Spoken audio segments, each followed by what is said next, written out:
nós vamos fazer agora é tratar do desenvolvimento embrionário a partir do início. Quando é que o indivíduo humano começa? Já estamos na terceira apostila. Prestem atenção porque certas coisas parecem óbvias, mas não são. E vocês vão descobrir que há novidades e que não sabia que elas eram novas. O indivíduo humano começa com a concepção. Indivíduo é aquilo que é indivíduo em si e dividido dos outros. O indivíduo humano começa com a concepção.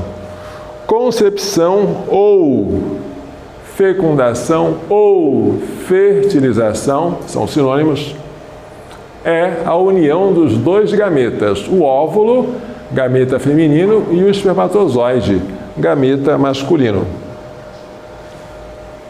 Vamos tentar escrever aqui um diagrama sobre isso.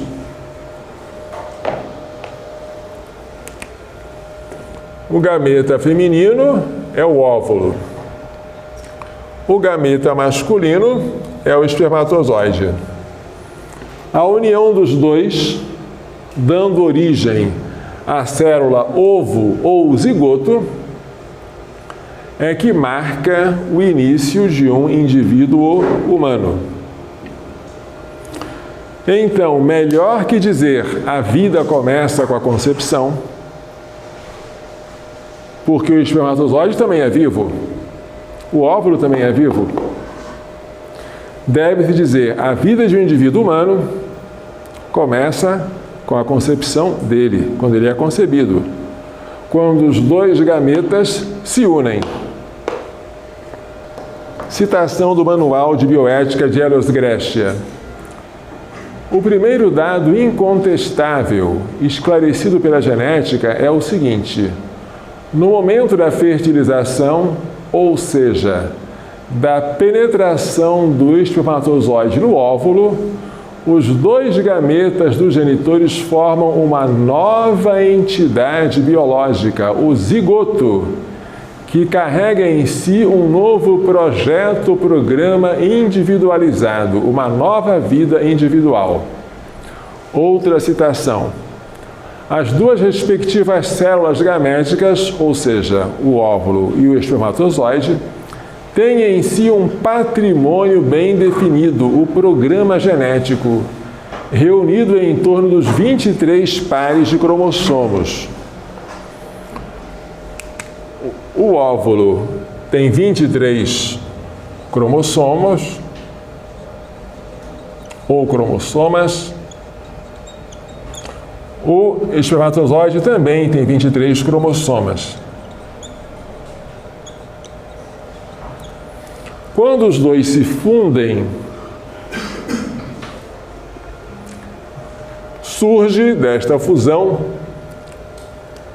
um indivíduo humano com uma única célula, ovo ou zigoto, que tem 46 cromossomos, que é o número da espécie humana. As duas respectivas células gaméticas têm em si um patrimônio bem definido, o programa genético, reunido em torno dos 23 pares de cromossomas. Cada uma das células gaméticas tem a metade do patrimônio genético em relação às células somáticas dos organismos dos pais. Vamos imaginar, este óvulo aqui tem 23 cromossomas, mas ele veio de uma mulher, a mãe, que tem nas células do seu corpo não 23, mas 46. Mas para originar um óvulo, houve um processo chamado meiose, em que o número de cromossomas foi reduzido à metade.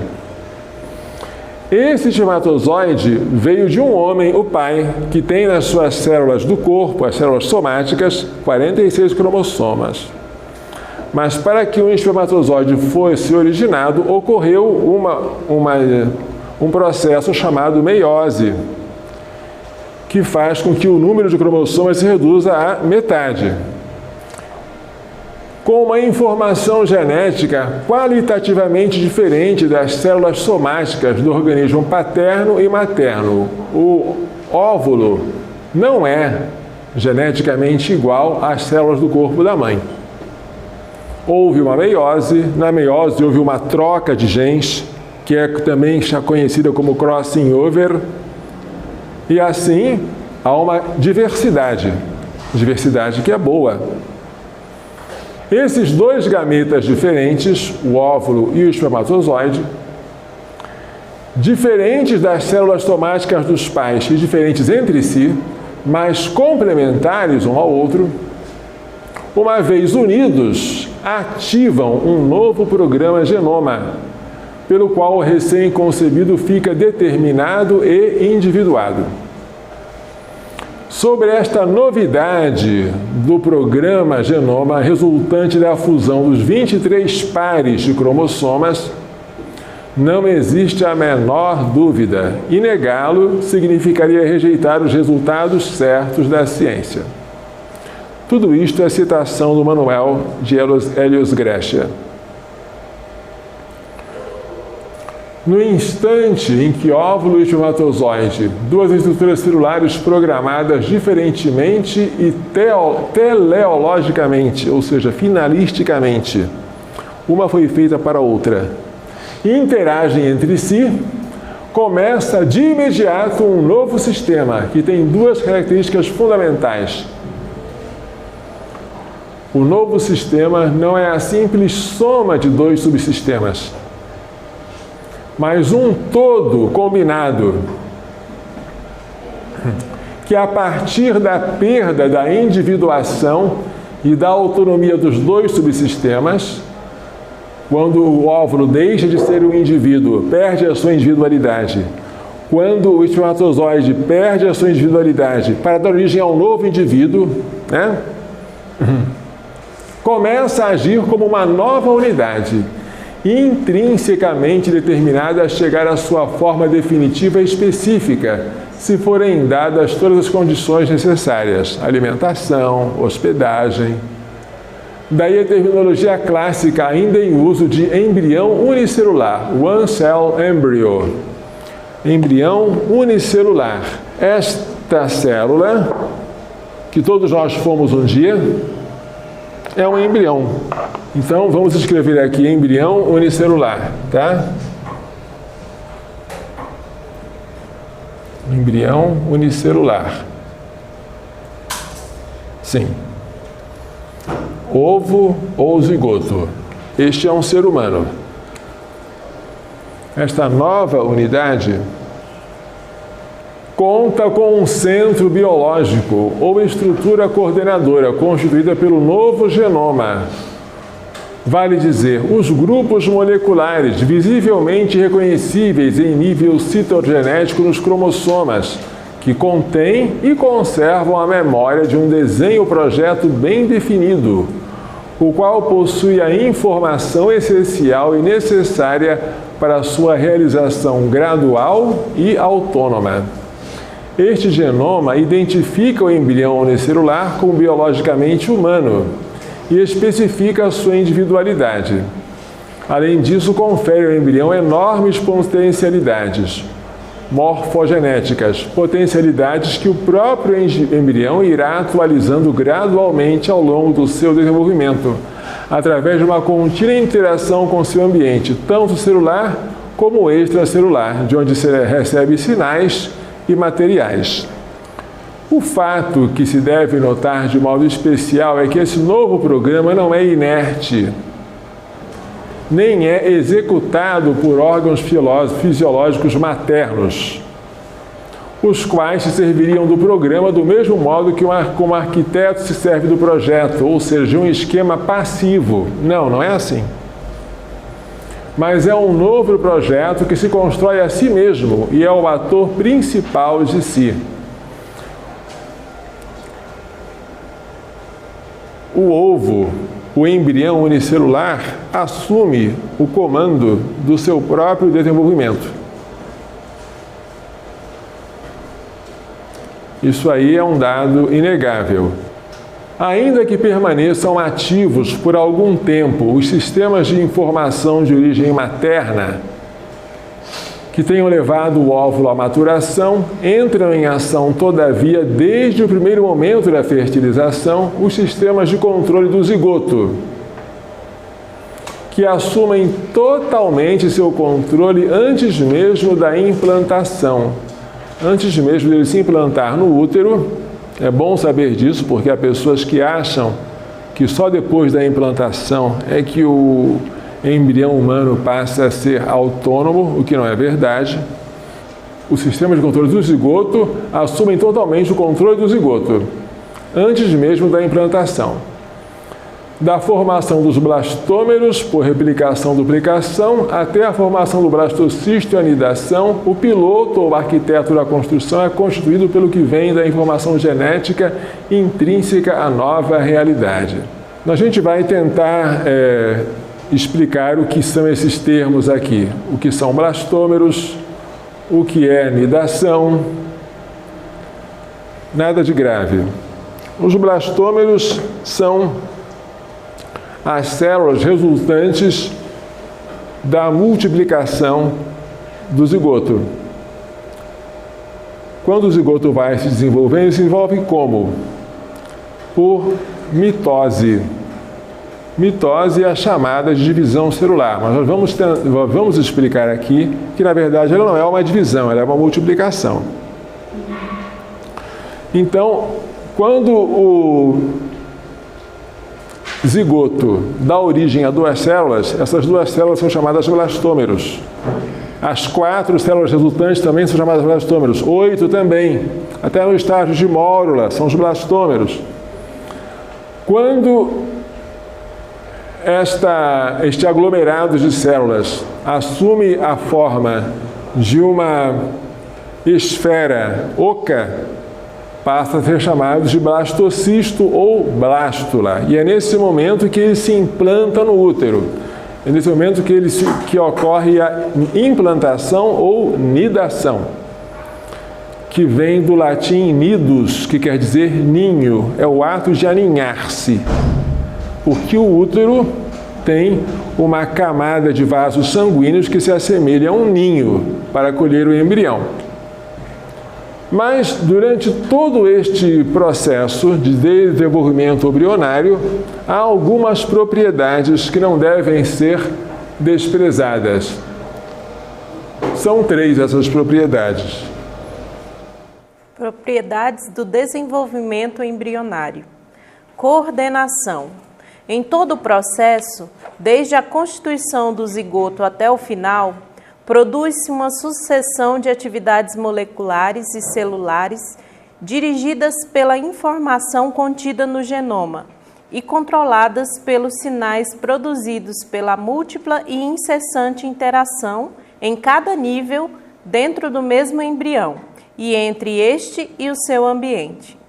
Precisamente esta direção e o controle são os responsáveis pela produção coordenada rigorosamente de milhares de genes estruturais, o que implica e confere uma unidade compacta ao organismo que se desenvolve no espaço e no tempo. Coordenação se opõe à desordem. É um crescimento coordenado, um desenvolvimento coordenado. Continuidade. O novo ciclo vital que se inicia com a fertilização prossegue sem interrupção, uma vez satisfeitas as condições requeridas. Cada um dos acontecimentos, por exemplo, a multiplicação celular, a determinação celular, a diferenciação dos tecidos e a formação dos órgãos, aparecem logicamente em passos sucessivos. Porém, o processo formador do organismo é contínuo em si. É sempre um mesmo indivíduo que vai adquirindo a sua forma definitiva. Se em algum momento este processo se interrompe, se produz a morte do indivíduo. Continuidade opõe-se à interrupção. Gradualidade. Lei intrínseca ao processo de formação de um organismo pluricelular. é a de que este adquira a sua configuração definitiva, passando de formas mais simples a formas cada vez mais complexas. Esta lei da gradualidade implica que, durante todo o processo, desde o estágio unicelular em diante, o embrião conserve a sua própria identidade e individualidade. Gradualidade se opõe a salto. Então, o desenvolvimento embrionário é coordenado, ou seja, sem desordem. Ele é contínuo, sem interrupção. Gradual, sem saltos.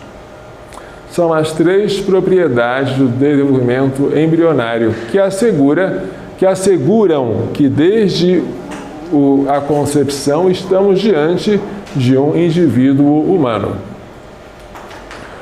Vamos agora falar da fecundação ou concepção ou fertilização. A fecundação do óvulo pelo espermatozoide se dá de 12 a 24 horas após a ovulação. O zigoto avança para o útero, ao mesmo tempo em que se iniciam no seu interior as primeiras divisões celulares.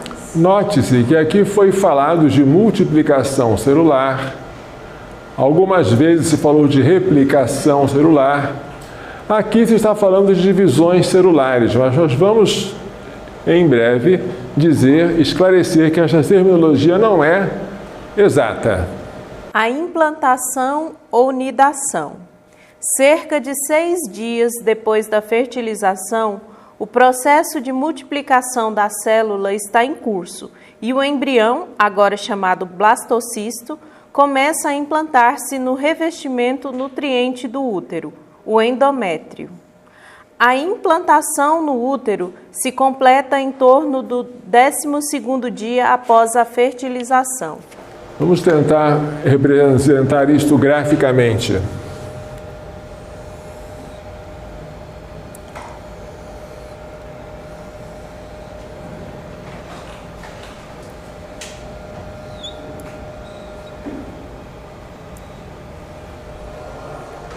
Aqui está um ovário.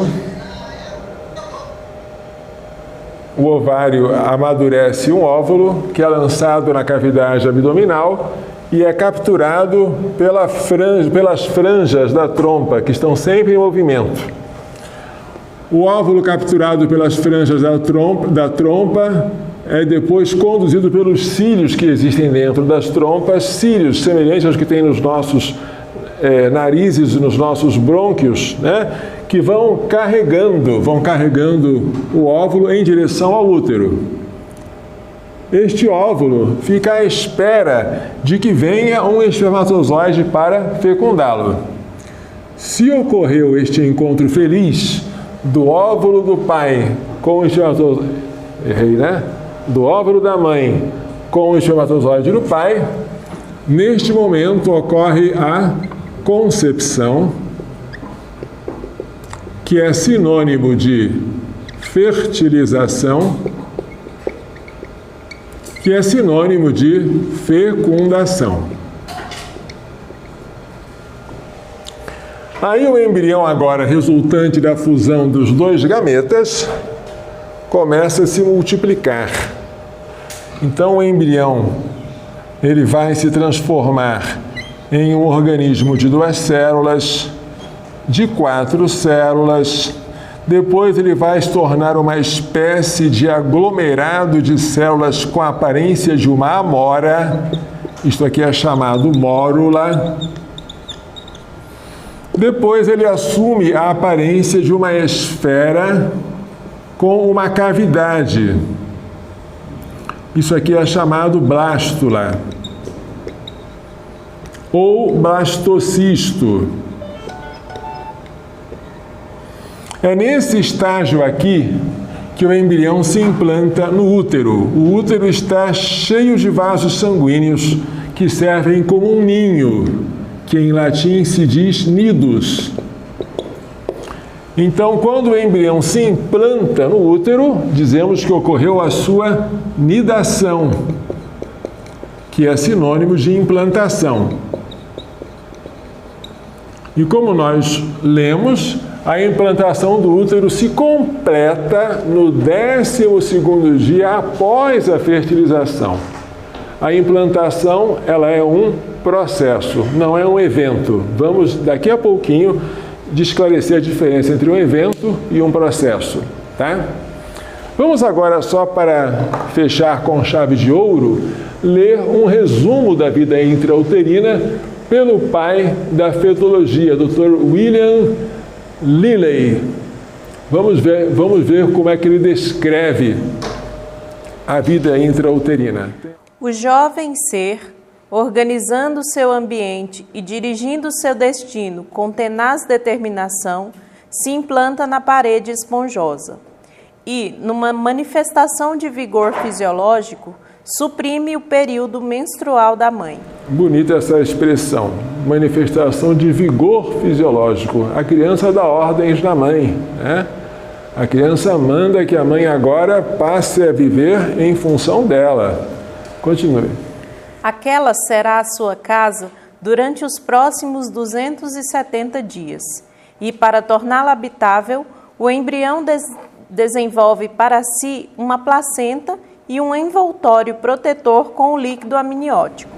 A placenta, o cordão umbilical, o líquido, como se diz, a bolsa amniótica são partes do bebê, não pertencem à mãe. São construídos por ele próprio. A mãe fica lá quietinha e deixando o neném crescer por si mesmo. Muito bom saber disso, porque isso destrói o argumento de que a criança é uma parte do corpo da mãe. Continua. Sabemos que o feto está sempre se movimentando em seu exuberante mundo, de tal modo que o conforto do feto determina sua posição. Ele é reativo à dor, ao toque, ao frio, ao som e à luz. Ele se alimenta do fluido amniótico, ingerindo em maior quantidade se este é adoçado artificialmente, e em menor quantidade se tem um gosto que não lhe agrada. Ele soluça e chupa o dedo. Ele dorme e acorda. Não lhe agradam sinais repetitivos, mas ele pode ser ensinado a distinguir 2 sinais sucessivos. E, finalmente, ele mesmo é quem determina o dia em que vai nascer, porque, sem sombra de dúvida, o início do parto é uma decisão unilateral do feto. Este é, pois, o feto que conhecemos e que nós próprios fomos um dia. Este é o feto que tratamos na obstetrícia moderna. O mesmo bebê do qual cuidamos antes e depois do nascimento e que, antes de ver a luz do dia, pode ficar doente e necessitar de diagnóstico e tratamento como qualquer outro paciente. O que é, então, o nascimento, a que se dá tanta importância? Nascimento é a saída da criança do ventre materno, a secção do cordão umbilical e o começo da existência do filho, destacado fisicamente do corpo da mãe. A única mudança que se verifica com o nascimento é no sistema de apoio à vida exterior do filho. O filho não é diferente antes e depois do nascimento, exceto no fato de ter mudado o método de alimentação e de obtenção de oxigênio. Antes do nascimento, a alimentação e o oxigênio eram obtidos da mãe, através do cordão umbilical.